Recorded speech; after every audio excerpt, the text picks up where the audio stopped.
ఉల్లాస పల్లవిత పాలిత సప్తలోకీ నిర్వాహ కోరకిత నేమ కటాక్షలీలా శ్రీరంగహర్మ్యతల మంగళ దీపరేఖ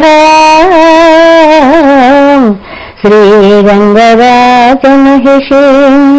శ్రియమాశ్రయామః.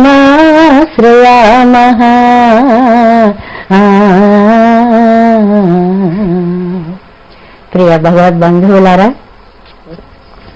ఆండాళ్ తల్లి భూదేవి యొక్క అంశగా ఈ లోకంలో అవతరించినటువంటి తల్లి. అటు శ్రీదేవి, ఇటు భూదేవి తనకు పత్నులుగా కలిగినటువంటి శ్రీమన్నారాయణుడు ఎంత భారాన్నైనా భరించగలుగుతున్నాడు, ఎలాంటి కోరికలనైనా తీర్చగలుగుతున్నాడు అంటే ఈ ఇద్దరి యొక్క సహకారం వల్లనే అని మనకి పురుషకార స్వరూపిణి అయినటువంటి అమ్మ యొక్క స్వభావాన్ని, ఆ ఓర్పుని, రెండు గుణాలని కూడా పెద్దలందరూ కూడా చక్కగా వర్ణిస్తూ వచ్చారు.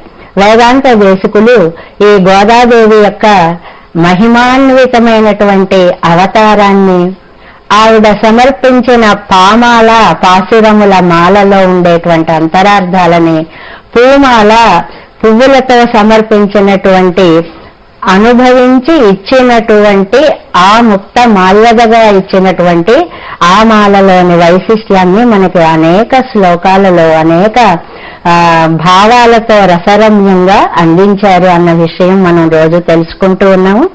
ఇవాళ మనం 16వ శ్లోకంలోకి ప్రవేశిస్తున్నాము. 16వ శ్లోకం అనగానే ఇక్కడ స్వయంవరం యొక్క ఒక వైశిష్ట్యాన్ని వేదాంత దేశికులు అందిస్తున్నారు. స్వయంగా వరించడం అనేటువంటి పద్ధతి ఒకటి పూర్వకాలం నుంచి వస్తున్నటువంటిదే. వాళ్ళ పేర్లు మారచ్చు కానీ వధూవరులు ఒకరినొకరు ఇష్టపడి వారంతట వారే చేసుకోవడము అనేటువంటి దానికి ఈ స్వయంవరం అనేటువంటిది ప్రాతిపదికగా అప్పటి నుంచి కూడా ఉంది అని. గోదాదేవికి తండ్రి పెరియాళ్వారులు ఎన్నో అవతారాలను ధరించినటువంటి శ్రీమన్నారాయణుని యొక్క తత్వాల గురించి ఎన్నింటినో చెప్పినా కూడా ఆమె వడపెరుం కోయిలుడయాన్ అనేటువంటి ఆ శ్రీరంగనాథుని యొక్క ఆ తత్వాన్ని విని మురిసిపోయి నేను ఆయన్నే వివాహం చేసుకుంటాను, ఆ రూపాన్ని నేను వలచాను అని అంది. లోకంలో కన్యా వరయతే రూపం అని, అమ్మాయికేమో రూపం చాలు, ఏదో మిగిలిన వాళ్ళందరూ రకరకాలుగా మాట విత్తం అన్నట్టు తల్లి ఏమో కాస్త ఏమన్నా ఆస్తి ఉందా లేదా, సుఖపడతారా లేదా, పెడతారా లేదా అనేటువంటి విషయాన్ని చూస్తుంది. తండ్రి ఏమో ఇల్లు మంచి చెడ్డలు ఆలోచిస్తారు. ఎవరెలా చేసినా మృష్టాన్నం ఇతరే జనాహ అని ఊళ్ళో వాళ్ళందరూ కూడా పప్పు అన్నం ఎప్పుడు పెడతారా అని చూస్తూ ఉంటారు అని అంటారు. ఈ స్వయంవరము అనేటువంటిది గోదాదేవి నేను రంగనాథున్నే చేసుకుంటాను అని తాను విడిచినటువంటి మాలలను పంపిన సమయంలో లేచినటువంటి తుమ్మెదలు అవి ఒక ఛత్రశోభను ఎలా కలిగించాయి అన్నది మనం జరిగిన శ్లోకాల్లో చెప్పుకున్నాము. ఈసారి ఇవాళ ఈ శ్లోకంలో తుమ్మెదలన్నీ కూడా చక్కటి వాద్య ఘోషలు వినిపిస్తున్నాయి అని అంటారు. తుమ్మెద అనగానే ఝంకారం అనేటువంటిది చాలా ప్రసిద్ధమైనటువంటిది అని. తుమ్మెదలు చేసేటువంటి ఝంకారాలు గోదాదేవి యొక్క స్వయంవరానికి తూర్యాలు, మంగళప్రదమైన నాదాలు అని అంటారు. వివాహంలో 2 రకాల నాదాలు చాలా ప్రసిద్ధంగా ఉంటాయి. ఒకటి మంగళ ఘోషలు, రెండవది వేద నాదాలు, ఆశీర్వచన మంత్రాలు అనేటువంటివి 2 రకాలుగా ఉంటాయి అని చెప్తూ ఆ మంగళధ్వనులను వివరిస్తున్నారు వేదాంత దేశికులు ఈ 16వ శ్లోకంలో. వన్మౌలిదామణి విభో శిరసా గృహీతే స్వచ్ఛంద కల్పిత సపీతి రస ప్రమోదాః మంజుస్వనా మధులివో విదదు స్వయం తే స్వయంవరం కమపి మంగళతూర్యఘోషం త్వన్మౌలిదామణి విభో శిరసా గృహీతే. విభుడైనటువంటి శ్రీరంగనాథుడు త్వన్మౌలిదామణి, నువ్వు నీ జడలో అందంగా అలంకరించుకుని సమర్పించినటువంటి ఆ మాలని శిరసా గృహీతే, అక్కడ ఉంది శిరస్సు వంచి మరీ తీసుకుంటున్నాడు అంటే ఆ తీసుకోవడంలో ఉండేటువంటి శ్రద్ధని కూడా మనకి ఇక్కడ చూపించారు. మనకి విష్ణు పురాణంలో ఇంద్రుడి గారికి చూడండి, దుర్వాస మహర్షి ఒక దండని సమర్పించినప్పుడు ఒక చేతిలో ఉన్నటువంటి పూలహారాన్ని గజేంద్రుడి మీద వస్తున్న ఐరావతం మీద వస్తూ ఉన్నటువంటి ఇంద్రుడికి ఆయన సమర్పిస్తాడు. సమర్పిస్తే ఇది ఏమిట్లే అన్నట్లుగా ఆ గజం మీద పడేస్తాడు ఇంద్రుడు. పడేసేవాడికి ఆ గజం నా మీద వేస్తామేమిటి అన్నట్లు కాళ్ళ కింద పడేసి తొక్కేస్తుంది. తాను ఇచ్చినటువంటి దండ క్షణాల్లో అలా సర్వనాశన స్థితిని పొందడం చూసి భరించలేని ఋషి ఇంద్రుడికి శాపం పెడతాడు. నీ సంపదలంతా కూడా నువ్వు ఇంత అహంగా ఉన్నావు కాబట్టి నీ సంపదలన్నీ నీకు దూరమైపోతాయి అని అంటే, అప్పుడు మళ్ళీ ఆయన లక్ష్మీదేవిని ప్రసన్నం చేసుకోవడం కోసమని నమామి సర్వలోకానం జననీ మధ్య సంభవం అంటూ చేసిన స్థుతి అది. ఆ ఘట్టంలో పెద్దలు ఇచ్చేటువంటి ఒక దండని మనం ఎలా తీసుకోవాలి అని ఎవరి దగ్గరికైనా వెళ్ళినప్పుడు వారు మనకి ఇచ్చేటువంటి వాడిని మనం కొంగు పట్టి ఎంతో వినయంగా ఒక ప్రసాదాన్ని స్వీకరించినట్లుగా తీసుకోవడం అనేటువంటి ఆ భావన సూచన చేస్తూ, వారు వీరు కాదు అఖిలాండ కోటి బ్రహ్మాండ నాయకుడైనటువంటి ఆ స్వామి నువ్విచ్చినటువంటి మాలికని శిరసా గృహీతే అంటారు. తల వంచి మెళ్ళ చక్కగా వేయించుకున్నాడు అనేటువంటిది. అంటే ఆ శ్రద్ధ, ఆ మాల పట్ల ఉండేటువంటి ప్రేమ, మనిషి పట్ల ఉండేటువంటి ప్రేమకు నిదర్శనంగా ఉంది ఆ తీసుకునే పద్ధతి అనేటువంటి దాన్ని వర్ణిస్తూ, స్వచ్ఛంద కల్పిత సతీతి రసప్రమోదాః మంజుస్వనాః మధులిహ విదదుః స్వయంతే. ఆ దండని ఇచ్చేటప్పుట ఆ దండలో ఉండేటువంటి పువ్వులని చూస్తున్నాయిట ఈ తుమ్మెదలన్నీ. ఎక్కడెక్కడ ఏ దండలు వస్తాయా, అవి ఏ పూలతో నిర్మింపబడి ఉంటాయో, అందులో ఏ తేనె నిండి ఉంటుందో వాటిని ఎప్పుడు మనం తాగుదామా, మధు లిట్ తేనెని తాగేవి కాబట్టి తుమ్మెదలకి మధులిహములు అనేటువంటి అందమైన పేరు వచ్చింది అనమాట. అందుకోసం అవి ఏం చేశాయిట, మంజుస్వనాహ మధులిహాహ, అప్పటి వరకు అవి గానాలు చేసేస్తున్నాయిట, జమ్ జమ్ అంటూ అవన్నీ తిరుగుతున్నాయి, శబ్దాల్లోనే ఉన్నాయి, ఆస్వాదన దాకా వెళ్ళలేదు అన్నమాట.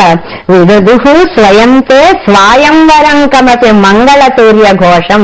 అప్పుడు అవి ఆ తేనెని కడుపార తాగేసేట ఇంకా అప్పుడు పాటలు పాడడం మొదలు పెట్టాయిట. స్వయంవరం కమపి మంగళ సూర్య ఘోషం అంటారు. కమపి కమపి అంటే అవ్యక్త మధురమైనటువంటి, చెప్పలేని అని అంటే అవన్నీ ఒక్కసారి ఎన్ని తుమ్మెదలున్నాయో మనం క్రిందటి శ్లోకాల్లో చెప్పుకున్నాం. ఒకదాన్ని ఒకటి ఒరిసి ఎగిరిపోతే ఆ ముందువి ఎప్పుడు తాగి వస్తాయా, తర్వాత మనం వెడదాము అని చెప్పి అవి కూడా అక్కడ పెద్ద వెయిటింగ్ లిస్ట్ లో ఉన్నట్లుగా కూర్చుని ఎదురు చూస్తూ ఉన్నాయి అన్నమాట.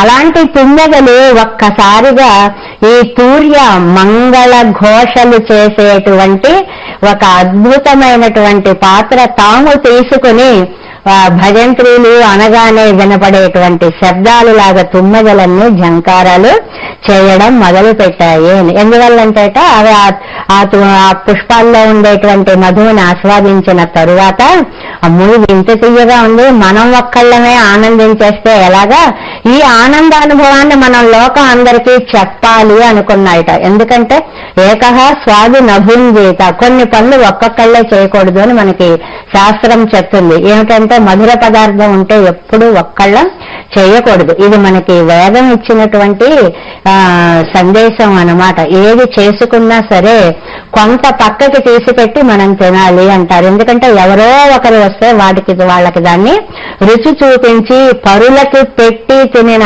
ఆనందం మనం ఎప్పుడూ కూడా పొందాలి.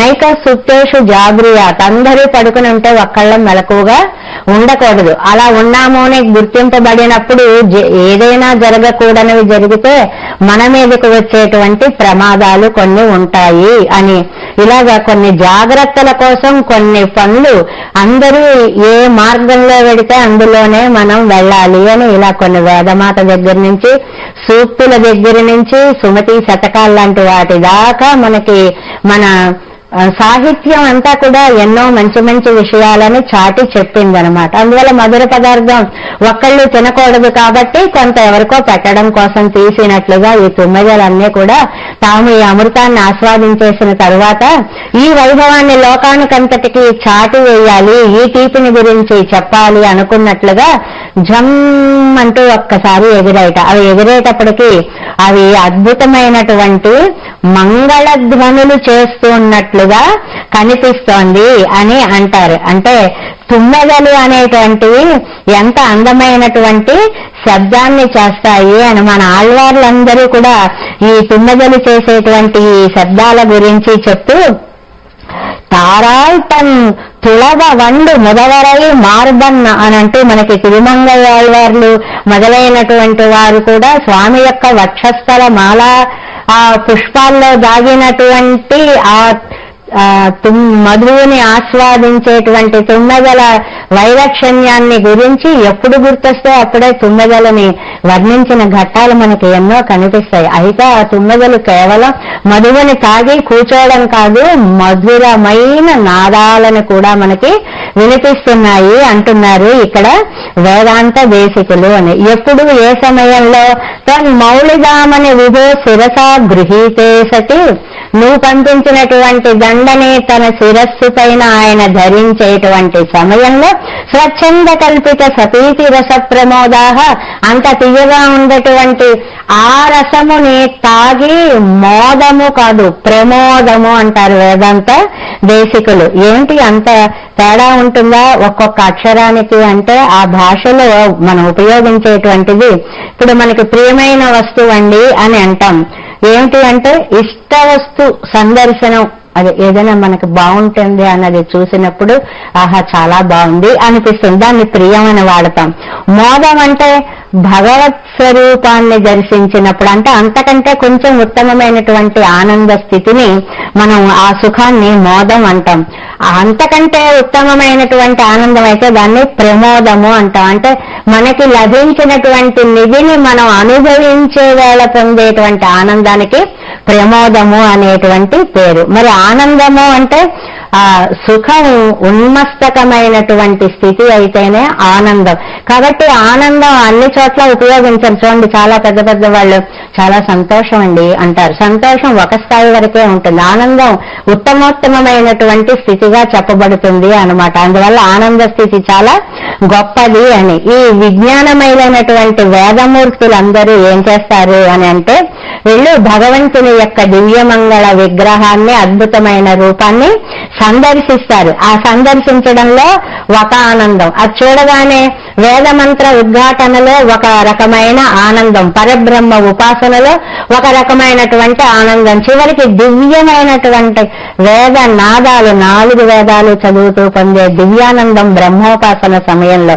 అలాగే ఇక్కడ కూడా ఒకవైపు మంగళ ధ్వానాలు వినిపిస్తూ ఉంటాయి వివాహంలో, ఒకవైపు వేద నాదాలు పండితోత్తములందరూ కూడా మంత్రాలతోటి ఆశీర్వదిస్తూ ఉంటారు. ఈ రెండిటి సమ్మేళన మధ్యలో వైవాహిక ప్రక్రియ జరుగుతుంది అనేటువంటి అక్కడ కనిపించేటువంటి ఒక అద్భుత ఘట్టాన్ని మనకి వేదాంత దేశికులు ఇక్కడికి తీసుకొని వచ్చి అందులో ఆనందంగా తినడం వల్ల ఆ అత్యున్నత సుఖాన్ని పొందిన స్థితి కూడా మనకు వివాహాల్లో కనిపిస్తూ ఉంటుంది, విందు భోజనాలలో వాటిల్లో. అలాంటి అందమైనటువంటి ఒక దృశ్యాన్ని మన కనుల ముందు నిలిపి ఇవన్నీ తుమ్మెదలు అనేటువంటి వాటి ద్వారా స్ఫురింప చేశారు. గోదాదేవి రంగనాథుల యొక్క పరస్పర మాలలని మార్చుకునేటువంటి దివ్య వృత్తాంత సందర్భంగా తుమ్మెదల యొక్క ఆనంద ప్రకటన అనేటువంటిది ఇక్కడ జరిగింది అని వేదాంత దేశికులు ఈ 16వ శ్లోకాన్ని మంచి దివ్య మంగళ స్వనాలతో నింపారు. ఆ భేరీ భాంకృతుల మధ్య మనం ఓం నమో వెంకటేశాయ